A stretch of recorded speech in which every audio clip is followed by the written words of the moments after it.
നമസ്കാരം. രാജ്യത്ത് ചരിത്രപരമായിട്ടുള്ള ഒരു നേട്ടം BJP ഇപ്പോൾ കൈവരിച്ചിരിക്കുകയാണ്. വിഷയം ഒന്ന് മാത്രമാണ്. ദേശീയ തലത്തിൽ മെമ്പർഷിപ്പ് ക്യാമ്പയിൻ ആരംഭിച്ചിട്ട് വെറും 3 ദിവസം മാത്രമാണ് ആയിട്ടുള്ളത്.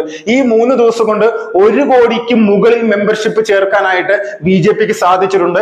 രാജ്യത്തെ പല രാഷ്ട്രീയ പ്രസ്ഥാനങ്ങളും വർഷങ്ങളോളമായിട്ട് ഒരുപാട് കഷ്ടപ്പെട്ട് പ്രവർത്തിക്കുന്നുണ്ട്. പക്ഷെ ഇതൊന്നും ഇവിടുത്തെ ജനങ്ങൾ മൈൻഡ് ചെയ്യുന്നേ ഇല്ല എന്നുള്ളത് കൃത്യമായിട്ട് ബോധ്യപ്പെടുത്തിയിരിക്കുകയാണ് BJPയിലൂടെ എന്നുള്ളതിൽ തർക്കമില്ല. ഈ BJP എന്ന് പറയുന്ന രാഷ്ട്രീയ പ്രസ്ഥാനത്തിന്റെ ഏഴയലത്ത് പോലും ഇവരുടെ സംഘടനാ സംവിധാനവും എത്തിയിട്ടില്ല എന്നുള്ളതിലും യാതൊരു തർക്കമില്ല. രാജ്യത്ത് 5 സംസ്ഥാനങ്ങളിൽ നിയമസഭാ തെരഞ്ഞെടുപ്പ് നടക്കാനിരിക്കുന്ന ഈ ഒരു വേളയിൽ ഇത് വലിയ ഒരു തുടക്കത്തിന്റെ ഭാഗമാണെന്നതിൽ തർക്കമില്ല. മഹാരാഷ്ട്രയിലും ഹരിയാനയിലും അടക്കം ജാർഖണ്ഡിലടക്കം BJPക്ക് ഒരിക്കൽ കൂടി അധികാരത്തിലെത്താൻ പറ്റുന്ന തരത്തിലേക്കുള്ള കാര്യങ്ങളാണ് മാറിയിരിക്കുന്നത്. നമ്മുടെ രാജ്യം UP എന്ന് പറയുന്ന ഒരു സർക്കാരിന്റെ കീഴിൽ നിന്നുകൊണ്ട് വർഷങ്ങളോളം ഇവരുടെ ഭാഗത്ത് നിന്നുള്ള ജനദ്രോഹപരമായിട്ടുള്ള നിലപാടുകൾ നിരന്തരമായിട്ട് ഏറ്റുവാങ്ങിക്കൊണ്ട് നശിച്ച് ജീവിച്ചിരുന്ന ഒരു സമൂഹമായിട്ട് മാറിക്കൊണ്ടേയിരിക്കുകയായിരുന്നു. ഈ സമൂഹത്തിന് വലിയ രീതിയിലുള്ള ഒരു ഊർജം പകർന്നുകൊണ്ട് വലിയ തരത്തിൽ നിസ്സാരമല്ല, ഓരോ ഗ്രാമങ്ങളിലും കൃത്യമായിട്ട് പ്രധാനമന്ത്രി നരേന്ദ്രമോദിയുടെ പദ്ധതികൾ നടപ്പിലാക്കി. ആ നടപ്പിലാക്കിയ പദ്ധതികൾ അത് കൃത്യമാണ്, ജനങ്ങളുടെ ക്ഷേമത്തിന് വേണ്ടിയാണെന്നുള്ളത് ബോധ്യപ്പെടുത്താനും സർക്കാരിന് സാധിച്ചിരിക്കുന്നു. 2004 മുതൽ 2014 വരെ നമ്മുടെ രാജ്യത്ത് ഭീകരവാദികളെ കൊണ്ട് ഒരു നഗരങ്ങൾക്കും കിടന്നുറങ്ങാൻ പറ്റാത്ത സാഹചര്യമാണ്. ഏത് സമയത്താണ് മുംബൈയിൽ സ്ഫോടനം ഉണ്ടാകുമെന്ന് അറിയാൻ സാധിക്കുന്നില്ല. ദില്ലി സ്ഫോടനം, രാജസ്ഥാനിലെ ജയ്പൂരിലെ സ്ഫോടനം, അതോടൊപ്പം തന്നെ ബാംഗ്ലൂർ സ്ഫോടനം, കൃത്യമായിട്ട് ഓരോരോ സ്ഥലങ്ങളിലും പ്രധാനപ്പെട്ട നഗരങ്ങൾ ചേർത്ത് പിടിച്ചുകൊണ്ട് ഇവിടെയെല്ലാം വ്യക്തമായിട്ടുള്ള രീതിയിൽ രാജ്യവിരുദ്ധ പ്രവർത്തനത്തിന് ഭാഗമാകാൻ ആഗ്രഹിക്കുന്ന ആളുകളെ കൂട്ടുപിടിച്ചുകൊണ്ട് അവരുടെ സഹായത്തിൽ പാകിസ്ഥാനിൽ നിന്നും വരുന്ന ബോംബുകളും അല്ലെങ്കിൽ മറ്റ് സംവിധാനങ്ങളും കടൽ മാർഗം ഈ രാജ്യത്തിനകത്തേക്ക് എത്തിച്ച് വലിയ തരത്തിലുള്ള ഭീകരാക്രമണങ്ങൾ നടത്തിയിരുന്നു. ഈ ഭീകരാക്രമണ സംവിധാനമെല്ലാം നടത്തി മുന്നോട്ട് പോയ ഓരോ ദിവസങ്ങളും രാജ്യത്തെ ജനങ്ങൾ വിറവിലോട് കൂടിയാണ് കണ്ടിരുന്നത്. ഈ സംവിധാനത്തിന് ഒരു മാറ്റം കുറിക്കാൻ സാധിച്ചത് ഈ BJP എന്ന് പറയുന്ന രാഷ്ട്രീയ പ്രസ്ഥാനത്തിന്റെ സംഘടനാ സംവിധാനമാണ്. അതുകൊണ്ടാണ് 2014-ലും 2019-ലും 2024-ലും BJPക്ക് അധികാരത്തിൽ ഇരിക്കാൻ സാധിച്ചത്.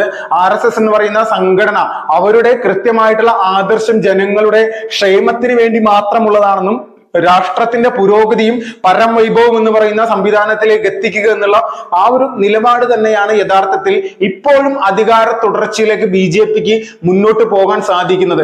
ഇപ്പോ വലിയ രീതിയിലുള്ള ഒരു തിരിച്ചടി 2024-ൽ ഒറ്റക്കക്ഷി എന്നുള്ള നിലയിലേക്ക് എത്താൻ BJPക്ക് സാധിക്കാത്തൊരു സിറ്റുവേഷൻ വന്നു.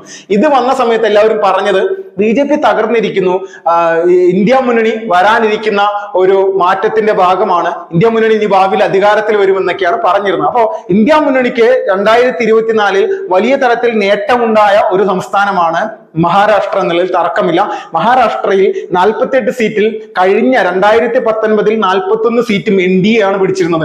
അപ്പോൾ NDAക്ക് വലിയ തിരിച്ചടി ഉണ്ടായി, 16-ന് താഴേക്ക് പോവുകയും ഇന്ത്യ മുന്നണി ശക്തമായിട്ടുള്ള രീതിയിൽ മുന്നോട്ട് വന്ന ഒരു സംസ്ഥാനത്ത് നിയമസഭാ തെരഞ്ഞെടുപ്പ് 3 മാസങ്ങൾക്ക് അപ്പുറം നടക്കുന്ന ഈ ഒരു ഘട്ടത്തിൽ വലിയ തരത്തിലുള്ള ഒരു മാറ്റമാണ് ഉണ്ടാകുന്നത്.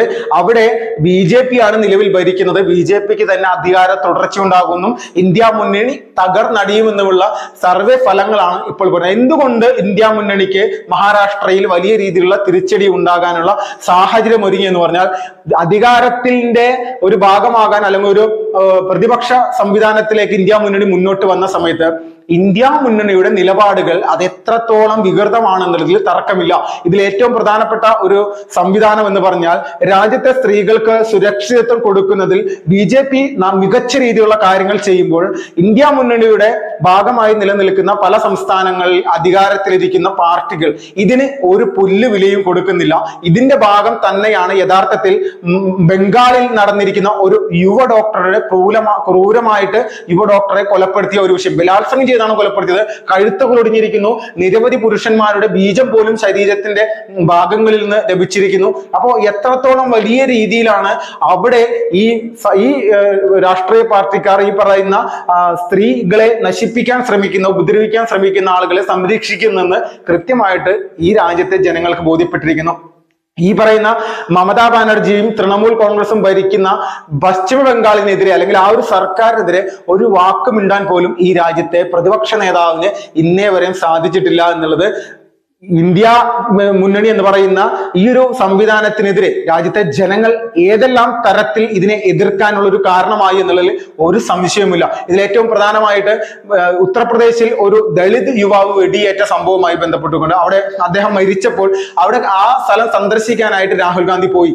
ബംഗാളിൽ ഈ പെൺകുട്ടിയുടെ കുടുംബത്തെ കാണാനോ ബംഗാളിൽ ഈ വിഷയവുമായി ബന്ധപ്പെട്ടുകൊണ്ട് സന്ദർശനം നടത്താനോ രാഹുൽ ഗാന്ധി തയ്യാറായിട്ടില്ല. കൂട്ടത്തിൽ അവിടെ ഈ ദളിത് യുവാവ് കൊല്ലപ്പെട്ട സ്ഥലത്ത് ചെന്ന സമയത്ത് മാധ്യമ പ്രവർത്തകർ ഇദ്ദേഹത്തോട് ചോദിച്ചു, എന്തുകൊണ്ട് ഈ പറയുന്ന ബംഗാളിലെ പെൺകുട്ടിയുടെ വിഷയമായി ബന്ധപ്പെട്ടുകൊണ്ട് യുവ ഡോക്ടറുടെ വിഷയമായി ബന്ധപ്പെട്ടുകൊണ്ട് താങ്കൾ എന്തുകൊണ്ട് പ്രതികരിക്കുന്നില്ല ചോദിച്ചപ്പോൾ, നിങ്ങളുടെ സംസാരം ദളിത് യുവാവിന്റെ കൊലപാതകം മറച്ചു വെക്കുന്ന തരത്തിലേക്കുള്ള അത് ചർച്ചയാകാതിരിക്കാൻ വേണ്ടിയിട്ടുള്ള കാര്യമാണെന്നും മറ്റുള്ള വിഷയങ്ങളെ പറ്റി തൽക്കാലം താനിപ്പോൾ പ്രതികരിക്കുന്നില്ല എന്നുള്ള രീതിയിലേക്കുള്ള ഒരു വിഷയമാണ് ഈ പറയുന്ന രാഹുൽ ഗാന്ധി മുന്നോട്ട് വെച്ചത്. എത്രത്തോളം നീചമായിട്ടുള്ള മനസ്സിനുടമയാണ് ഈ വ്യക്തി എന്നുള്ളതിൽ തർക്കമില്ല. മണിപ്പൂരിൽ കലാപം ഉണ്ടായ സമയത്ത് മണിപ്പൂരിലെ ജനങ്ങൾ രണ്ട് വിഭാഗമായിട്ട് തമ്മിൽ തല്ലിയപ്പോൾ രണ്ട് വിഭാഗവും ഇവിടെ സംരക്ഷിക്കപ്പെടണം എന്നുള്ള നിലപാടാണ് BJP എടുത്തിരിക്കുന്നത്.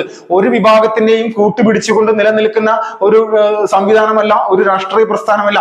അവിടെ പോയി കുത്തിത്തിരിപ്പുണ്ടാക്കി ഇതിന്റെ പുറകിൽ പ്രവർത്തിച്ചത് BJP ആണെന്ന് പറഞ്ഞ ഈ രാഹുൽ ഗാന്ധിക്ക് എന്തുകൊണ്ടാണ് ഈ പറയുന്ന ബംഗാളിൽ ഇതുപോലെ ഒരു പെൺകുട്ടി ക്രൂരമായിട്ട് ബലാത്സംഗത്തിന് ഇരയായതിനു ശേഷം ഒരു പ്രസ്താവന പോലും നടത്താനായിട്ടുള്ള ശേഷിയില്ലാത്ത നട്ടെല്ല് വാഴപ്പിണ്ടിക്ക് സമമായിട്ട് മുന്നോട്ട് പോയത് എന്തുകൊണ്ടാണെന്നുള്ളത് നോക്കിക്കഴിഞ്ഞാൽ അധികാരത്തിന് വേണ്ടിയിട്ട് ഏത് തരത്തിലുള്ള പ്രീണനത്തിനും താൻ തയ്യാറാണെന്നുള്ള രീതിയിലേക്കുള്ള ഒരു ഭാവി പ്രധാനമന്ത്രിയാണ് താൻ ഇപ്പോഴും ഒന്ന് ചിന്തിച്ച് സങ്കല്പിച്ച് പോകുന്ന നെഹ്റു കുടുംബത്തിലെ ഒരു മനസ്സുകൊണ്ട് വളരെ നീച സംവിധാനത്തിൽ നിൽക്കുന്ന ഒരു വ്യക്തിയാണെന്നുള്ളതിൽ തെളിയിച്ചു എന്നുള്ള തർക്കമില്ല. അപ്പൊ ഇതുപോലെയുള്ള കാഴ്ചപ്പാടുള്ള രാഹുൽ ഗാന്ധിയെ സംബന്ധിച്ച് എങ്ങനെയാണ് ജനങ്ങൾ രാഹുൽ ഗാന്ധി പ്രതിപക്ഷ നേതാവായിട്ടിരിക്കുന്ന ഇന്ത്യ മുന്നണിയെ പിന്തുണക്കുക? ഇതിന്റെ തിരിച്ചടിയാണ് മഹാരാഷ്ട്രയിലും ഹരിയാനയിലും ജാർഖണ്ഡിലൊക്കെ ഇന്ത്യ മുന്നണിക്ക് ഉണ്ടാകാൻ പോകുന്നു എന്നുള്ളതിൽ 1% പോലും തർക്കമില്ല.